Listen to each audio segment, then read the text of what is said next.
వెంచర్లో.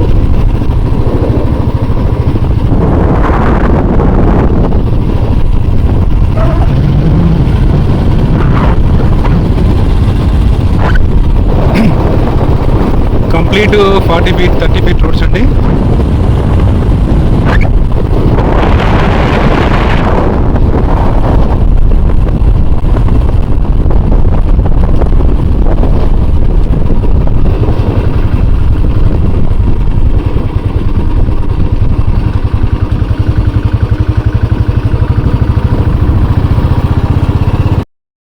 కంప్లీట్గా కూడా ఇది మనకు ఎంట్రన్స్ స్టార్టింగ్లో లోపలికి వచ్చిన తర్వాతకి ఇది మనకు 60 ఫీట్ రోడ్ అండి, పూర్తి హెచ్ఎండిఏ రోడ్. నెక్స్ట్ కంప్లీట్గా డెవలప్మెంట్స్ కూడా మనకు 80% కనిపిస్తాయి. లైట్స్ కానీ లేకపోతే డ్రైనేజీ కానీ లేకపోతే ఇవన్నీ కూడా మనకి ఇది. నెక్స్ట్ మరొక హైటెక్ సిటీ కానీ మాదాపూర్, కొండాపూర్, నానగ్రామ్ కూడా కోకాపేట అయ్యేటటువంటి ఛాన్సులు చాలా ఉన్నాయండి. ఎందుకంటే మనకు ఎయిర్పోర్ట్ దగ్గర ఉండడం, నెక్స్ట్ మనకు కంప్లీట్గా ఇది కార్పొరేట్ స్థాయిలో ఇక్కడ పరిశ్రమలు రావడము, నెక్స్ట్ ఐటీ కానీ లేకపోతే ఇవన్నీ కూడా.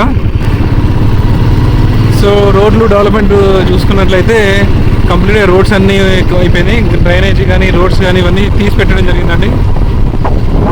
మనకు డెవలప్మెంట్ బాగా కనిపిస్తుంటుంది. వెంచర్లో చూసుకున్నట్లయితే మనకు స్ట్రీట్ లైటింగ్ కానీ లేకపోతే డ్రైనేజీ కానీ లేకపోతే రోడ్డు పక్కనే ఉంటుందండి. ఇది మనం చూసుకున్నట్లయితే అన్ని విశాలవంతంగా రోడ్లు ఉంటాయి. 60 ఫీట్ 40 ఫీట్ రోడ్స్ ఉంటాయి.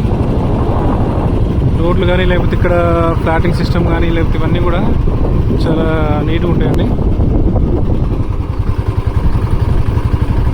శ్రీ పద్మావతి ఎస్టేట్స్ అనే వెంచర్ లో ఉన్న ఇది జస్ట్ 1 కిలోమీటర్ దూరంలో ఉంది షాద్ నగర్ టౌన్ నుంచి. ఈవెన్ మైక్రోసాఫ్ట్ డేటా సెంటర్ కూడా ఇక్కడికి 1 కిలోమీటర్ అవుతుంది. మనం రోడ్ ఫేసింగ్ ఉన్నాము. ఇది చేవెళ్ళ పరిగి రోడ్ అన్నమాట. అండ్ లోపల విల్లా ప్లాట్స్ కూడా మనకు 200 స్క్వేర్ యార్డ్స్ నుంచి అవైలబుల్ ఉన్నాయి. మస్తు డెవలప్మెంట్ జరుగుతుంది. మనకు క్లబ్ హౌస్, స్విమ్మింగ్ పూల్, లోపల ఒక మల్టీప్లెక్స్ కూడా వస్తుంది. రోడ్స్ కూడా అన్ని వేసేసిండ్రు. నాకైతే మస్తు అనిపించింది. ఇక్కడ రేపు పొద్దున 2 lakh మెంబర్స్ కి ఎంప్లాయ్మెంట్ కూడా ఉంటుంది అనమాట. ఇక్కడ ఒక సర్చ్ వస్తుంది. సో నాకు ఇంతకు నుంచి రోడ్ కి ఇట్లాంటి వెంచర్ ఈ మధ్య కాలంలో చూడలేదు. ఊరు బయట ఎక్కడనో తీసుకునే బదులు ప్లాట్ డెవలప్ అవుతుందో లేదో, రేట్లు పెరుగుతాయో లేదో అనే డౌట్ ఉంటది. మంచిగా సెంటర్ లో తీసుకున్నట్టు అయిపోతుంది మీకు ఇక్కడ తీసుకుంటే. ఈ ప్లాట్స్ కూడా మనకు HMD and RERA approved plots. Bank loans కూడా కంప్లీట్ గా అవైలబుల్ ఉన్నాయి. సో మీకు ఎట్లాంటి బర్డన్ లేకుండా డౌన్ పేమెంట్ కడితే చాలు ప్లాట్ తీసేసుకోవచ్చు. లొకేషన్ ఏమైనా కన్ఫ్యూజన్ ఉన్నాయి, నంబర్ కి కాంటాక్ట్ చేస్తే they share you the location.